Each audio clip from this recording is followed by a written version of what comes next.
Clear ya. Oke. Hari ini kita akan mulai pembelajaran. Kita bertemu lagi ya di mata kuliah IPS Dasar MI atau SD pertemuan ke-6 ya. Nah, sebelum kita mulai, tadi Ibu mau tanya dulu ya untuk teman-teman semua. Pas berangkat tadi kira-kira pakai apa ke sini? Motor. Semakin padatnya penduduk, nah kemudian semakin ramai jalanan. Nah, juga ada dampak positif dan negatifnya, ya kan? Contohnya seperti apa? Ada yang bisa?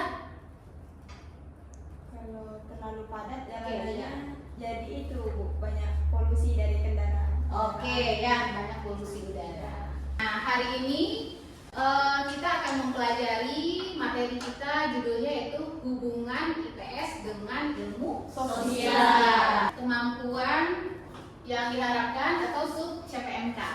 Yang pertama, mahasiswa mampu menjelaskan hubungan IPS dengan ilmu sosial. Dan yang kedua, mahasiswa mampu menganalisis persamaan dan perbedaan antara ilmu sosial dan IPS. Kemarin minggu lalu Ibu sudah share juga video ke teman-teman semua, ya kan? Ya, sudah ditonton? Sudah. Nah, di sana juga ada soal juga, ya kan? Nah, kita bahasnya tentang hubungan IPS dan ilmu sosial. Kira-kira, nah teman-teman semua ada yang tahu nggak apa ayat Al-Quran yang membahas tentang IPS atau ilmu sosial? Ada yang bisa? Ya, Bu. Oke, Karlina, silakan Karlina. Izin Bu mengemukakan tentang ayat Al-Quran Ya. berkaitan dengan ilmu sosial. Itu terdapat di Quran Surah Al-Hujurat ayat 13, yang mana artinya, hai manusia, sesungguhnya kami menciptakan kamu dari seorang laki-laki dan seorang perempuan, dan menjadikan kamu berbangsa-bangsa dan bersuku-suku supaya kamu saling mengenal. Sesungguhnya Kita kasih applause dulu. Jadi tadi surat Al-Hujurat ya menyatakan bahwa dalam Al-Quran memang kita diajarkan dan disampaikan bahwa kita ini beragam, ya kan? Khususnya Indonesia, kita sangat beragam. Yang diajarkan kita saling menghormati, ya, saling berukun supaya apa? Tidak terjadi perpecahan. Nah, kemarin yang sudah Ibu sampaikan juga tadi videonya ternyata ada pertanyaan ya. Nah, apa pertanyaannya? Apakah hubungan antara IPS dengan ilmu sosial?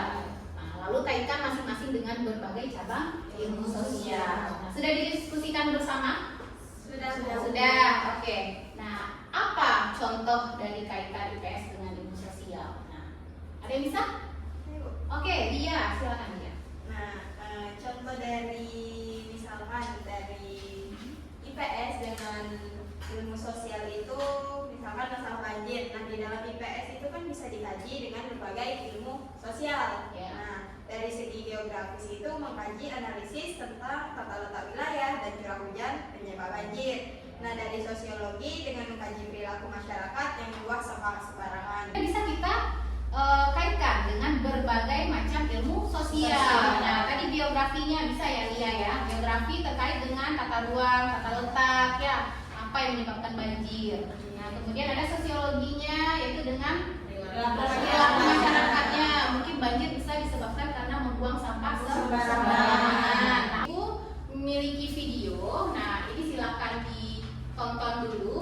Terkeempat di dunia setelah Cina, India, dan Amerika Serikat dengan penghasilan yang tidak menentu. Pengaturan ini juga berpengaruh pada tingkat kemiskinan dan kesejahteraan penduduk. Persebaran penduduk di Indonesia juga tidak merata. Dan nonton ya videonya semua. Sudah diperhatikan. Nah, sekarang ya kita masuk ke pembagian kelompok dulu. Nah, kita nanti akan ada pengerjaan lembar kerja mahasiswa ya. Nah, ini adalah lembar kerja mahasiswa. Kita bagi dulu kelompoknya ya. Kita bagi menjadi 3 kelompok, bisa dimulai dengan menghitung dari Elsa dulu ya. Silakan Elsa. Oke, baik, kita sudah duduk sesuai dengan kelompoknya masing-masing. Ada kelompok 1, 2, dan 3. Sudah dapat semua LKM-nya? Sudah, Bu. Ya. Nah, silakan dilihat lembar kerja mahasiswanya itu dibuat per kelompok ya. Nah, ada nama kelompoknya, ada mata kuliahnya dan tanggalnya, silakan diisi. Dan tadi dikaitkan dengan kasus yang tadi. Nah, studi kasusnya adalah permasalahan kepadatan penduduk setiap tahun. Nah, tadi lebih rincinya tadi juga dijelaskan oleh video tadi. Nah, yang harus teman-teman kerjakan semua yang pertama yaitu dengan mengidentifikasi dulu masalahnya.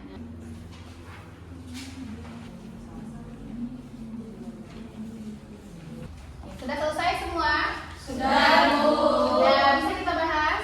Bisa. Bisa. Oke, waktunya kita bahas lomba kerja yang sudah dikerjakan tadi. Nah, yang pertama tadi yang Ibu sampaikan, kita mengidentifikasi dulu masalah kepadatan penduduk ini penyebabnya apa, ya kan? Kelompok mana kira-kira yang bisa berpresentasi? Kami, Bu. Oke, silakan kelompok 1.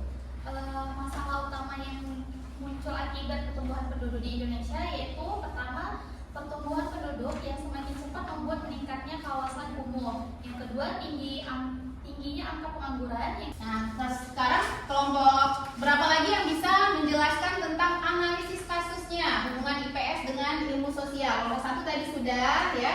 Nah, silakan kelompok berapa lagi? Antara 3. Oke, kelompok 3. Silakan kelompok 3. Jadi ada 8 cabang ilmu sosial, yaitu yang pertama geografi. Analisis hubungannya yaitu dengan geografi bisa menganalisis persebaran penduduk, perencanaan tata ruang kota. Nah, terakhir, ada alternatif solusi apa kira-kira yang bisa dilakukan untuk mengatasi masalah kepadatan penduduk? Mana lagi kelompok mana yang bisa? Kami, Bu. Oke, silakan kelompok 2. Adapun alternatif solusinya yang pertama yaitu pelatihan tenaga kerja untuk mengurangi pengangguran. Ya. Yang kedua program KB. Oke, berarti masalah kepadatan penduduk ini bisa dilakukan dengan berbagai alternatif solusi. Solusinya bisa juga dikaji dari segi geografinya, ya kan? Dari segi ilmu politik. Sudah disampaikan presentasi dari kelompok 1, 2, dan 3. Nah, kira-kira dari LKM yang sudah kita bahas tentang kepadatan penduduk ini, apa yang bisa disimpulkan oleh teman-teman semua? Ada yang bisa? Mungkin satu orang? Saya, Bu. Oke, silakan. Baiklah, Bu, setelah membahas kasus kepadatan penduduk tadi dan menghubungkan dengan berbagai cabang ilmu sosial, saya jadi tahu bahwa pentingnya kolaborasi antar cabang ilmu sosial untuk memahami masalah secara menyeluruh dan mencari solusi secara adil. Oke, kita sudah belajar hari ini terkait hubungan IPS dan ilmu sosial, sudah presentasi juga. Nah, sekarang waktunya kita merilekskan badan kita dulu ya dengan ice breaking. Ya, mau ice breaking? Mau. Gulung di gulung sambil tertawa. Ha. Senang ya ice breaking? Senang.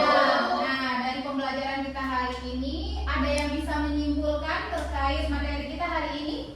Satu yang, Bu. Oke, silakan Indria. Nah, dari kesimpulan dari materi kita itu, IPS itu merupakan bagian yang tidak terpisahkan dari ilmu sosial. Indria sudah menyimpulkan, ya, setuju dengan pendapat Indria ya? Setuju. Jadi kita bisa menyimpulkan pembelajaran kita hari ini bahwa ilmu sosial dan IPS itu saling berkaitan. Nah, ilmu sosial disebut juga dengan social science, ya. IPS itu disebut juga dengan social studies.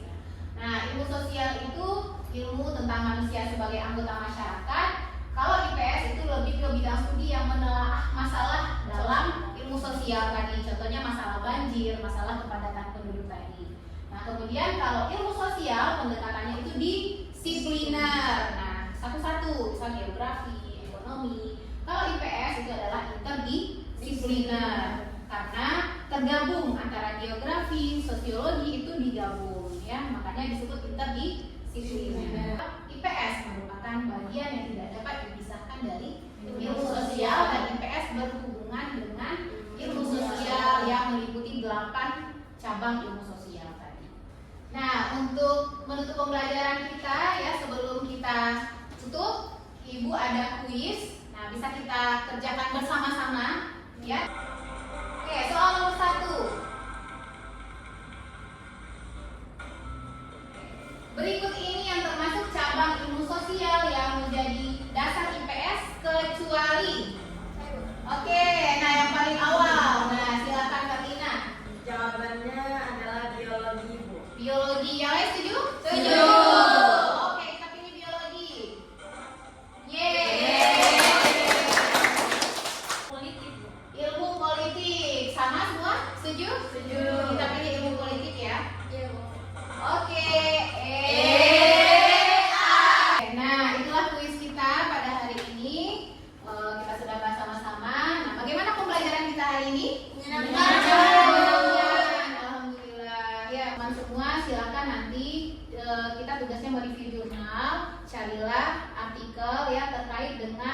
masalah-masalah sosial, ilmu sosial, kemudian direview, kemudian dibuat dalam bentuk PowerPoint dan dimasukkan ke dalam Google Drive. Teman semua itu ada instrumen penilaian diri dan teman sejawat yang sudah Ibu bagikan. Silakan diisi dulu.